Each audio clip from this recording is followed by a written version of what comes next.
चल रहा है इस हाउस को चलाने के लिए कि प्रधानमंत्री और होम मिनिस्टर आकर गृह मंत्री या तो डर गए होंगे या तो उनको इस सदन को अपमान करना होगा, इसलिए वो नहीं आए।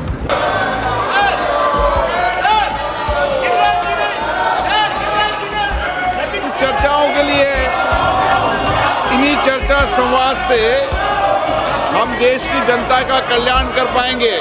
आखिर एक साथ 77 करोड़ 22 लाख लोगों ने नेता प्रतिपक्ष राहुल गांधी के सुर में सुर क्यों मिलाना शुरू किया? 77 करोड़ 22 लाख लोगों ने क्यों कहा मोदी शाह सदन में आओ?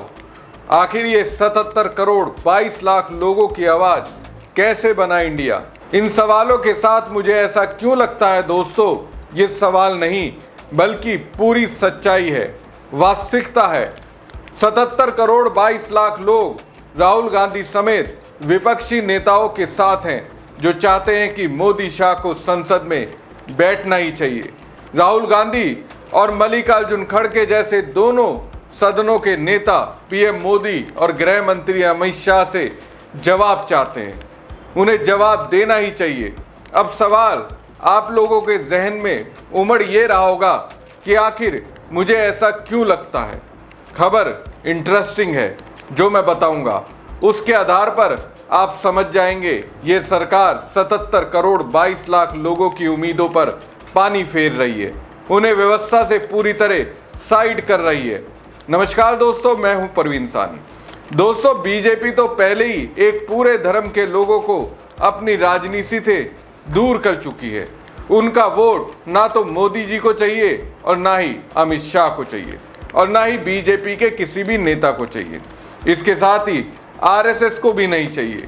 लेकिन जिन 77 करोड़ 22 लाख भारतीय लोगों की बात मैं कर रहा हूं, उसमें सभी धर्मों के लोग हैं, उसमें हिंदू भी है, हिंदू धर्म में शामिल सभी जातियां भी हैं, दूसरे धर्मों के लोग भी हैं। अब मोदी शाह इन 77 करोड़ 22 लाख लोगों की बात सुन ही नहीं रहे हैं। दोस्तों, इस वक्त सदन में एक ही शोर जोरदार बुलंद आवाज के साथ धमाल मचा रहा है, मोदी शाह सदन में आओ, लुक्का छिपी बंद करो। दोस्तों, हालांकि ये तस्वीर कांग्रेस के एक्स अकाउंट से पोस्ट की गई है जिसमें लिखा गया है छिपना बंद करो, पार्लियामेंट में आओ। लेकिन यही बात अब देश के 77 करोड़ 22 लाख लोग भी कह रहे हैं। इस संख्या में और भी इजाफा हो सकता है, करोड़ों में है संख्या दोस्तों। और सरकार क्या कर रही है? करोड़ों की संख्या को ही इग्नोर कर रही है। राज्यसभा में नेता प्रतिपक्ष मल्लिकार्जुन खड़गे ने यही कहा। आपको धन्यवाद देता हूं और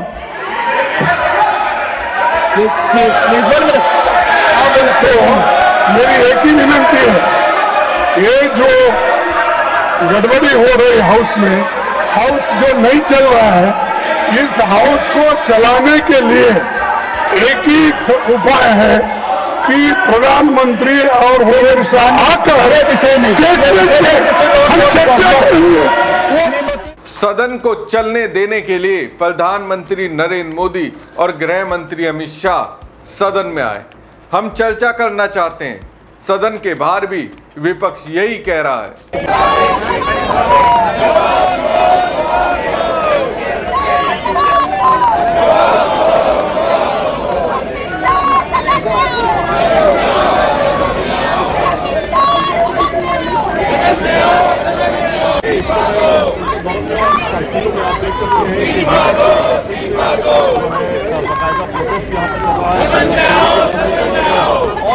और पोस्टर्स लगाए गए।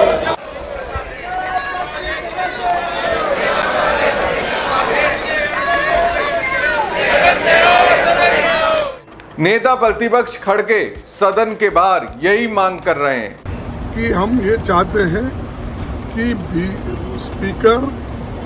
चेयरमैन दोनों मिलके दोनों हाउस में डिस्कशन के लिए वे परमिशन दे, और डिस्कशन अगर शुरू होगा तो सारी चीज़ें बाहर आ जाएंगी। तो इसीलिए हम चाह रहे हैं कि सिर्फ डिस्कशन, ये राम जन्मभूमि ट्रस्ट का हो या बच्चों पे जो अन्याय अत्याचार हुआ उसका हो, यही चाहते हैं। क्यों वो घबर रहे हैं मालूम नहीं। और हम चाह रहे हैं सिर्फ स्टेटमेंट दो, उसके ऊपर चर्चा करेंगे।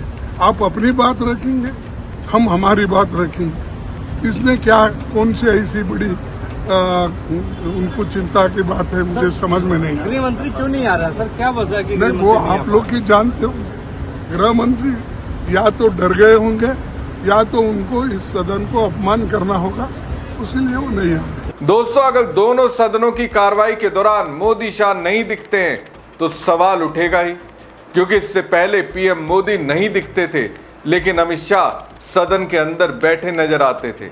जिस दौरान मोदी नहीं दिखते थे उस दौरान उन पर यह आरोप लगे कि जवाबदेही से बच रहे हैं। उदाहरण के तौर पर लीजिए, मणिपुर हिंसा की आग में जलता रहा और एक प्रधानमंत्री होने के नाते वो उस प्रदेश का दौरा तक करने नहीं गए। उस दौरान संसद में भी उनके खिलाफ विपक्ष एकजुट हुआ और जवाब मांगना चाहा, तो फिर उन्होंने सदन के अंदर आना ही बंद कर दिया। संसद भवन में अपने ऑफिस में रहते थे लेकिन सदन की कार्रवाई से दूर रहे। और अब भी ऐसा ही पीएम मोदी कर रहे हैं। विपक्ष राम मंदिर चढ़ावा चोरी पर जवाब पीएम मोदी से चाहता है, उनके स्टैंड को समझना चाहता है, लेकिन मोदी जी संसद आ ही नहीं रहे। चलिए, मोदी जी नहीं आ रहे, कम से कम गृह मंत्री अमित शाह को तो आना चाहिए। अब जब विपक्ष उनके आने के लिए आवाज उठाता है तो लोकसभा स्पीकर ओम बिरला क्या करते हैं, चंद मिनटों में ही सदन की कार्रवाई स्थगित कर देते हैं। देखिए ये वीडियो।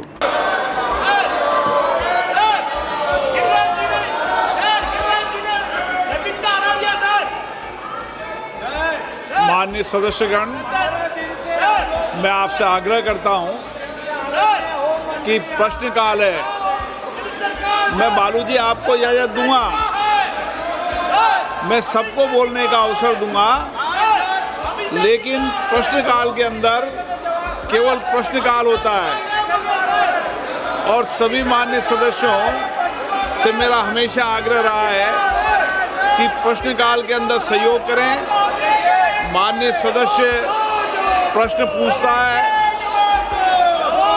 नीतियों पर, कार्यक्रमों पर, अपने क्षेत्र की आकांक्षाओं पर चर्चा करना चाहता है, सरकार से जवाबदेही मांगता है, और आप प्रश्नकाल में बाधित करते हैं, ये उचित नहीं है। मैंने कल भी बीएससी की बैठक में सभी दलों से आग्रह किया था कि संसद लोकतंत्र का सर्वोच्च मंच है, जो चर्चा संवाद के लिए, जहां 140 करोड़ लोगों की अपेक्षाएं, आकांक्षाएं, उनकी चुनौतियां, कुछ नीतियों और कुछ विधेयकों पर चर्चा होती है। इसलिए ये नारेबाजी करने का मंच नहीं है,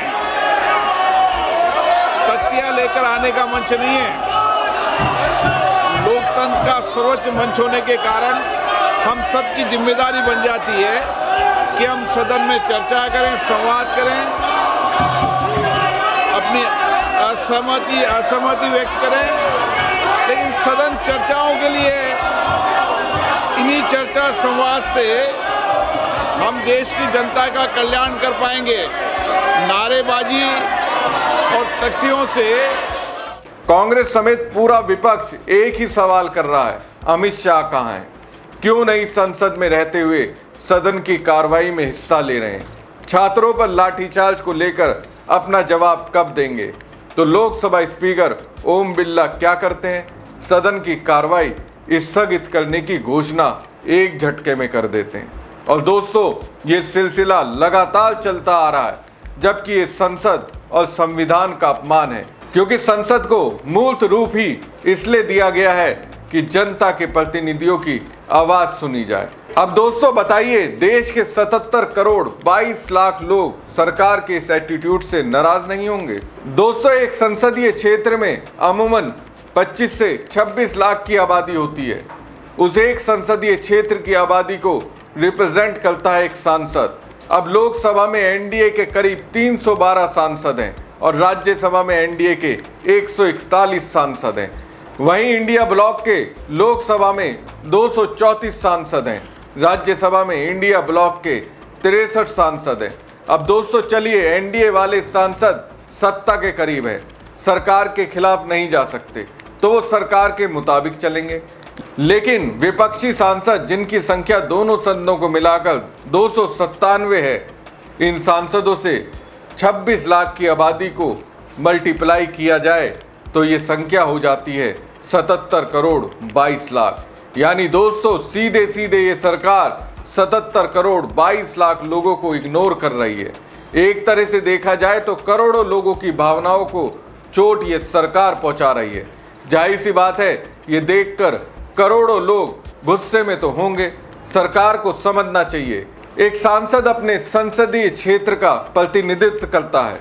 वो अगर सरकार से सवाल कर रहा है तो कहीं ना कहीं उसके संसदीय क्षेत्र के लोग उसका जवाब जानना चाहते हैं। ये 77 करोड़ 22 लाख लोग भी ये जानना चाहते हैं कि आखिर पीएम रहते हुए मोदी के राज में राम मंदिर से चंदा चोरी कैसे हुई। ये जानना चाहते हैं कि आखिर दिल्ली में प्रदर्शन कर रहे छात्रों पर लाठीचार्ज किसके आदेश पर हुआ, उस पर गृह मंत्री अमित शाह का क्या स्टैंड है। हमारी खबर आपको कैसी लगी कमेंट बॉक्स में कमेंट करके जरूर बताएं। साथ ही पेज को लाइक और खबर को ज़्यादा से ज़्यादा शेयर कीजिएगा। धन्यवाद।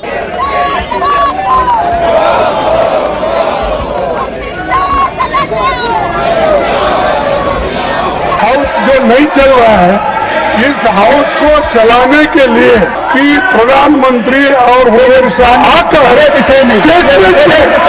गृह मंत्री या तो डर गए होंगे या तो उनको इस सदन को अपमान करना होगा, उसीलिए वो नहीं आते।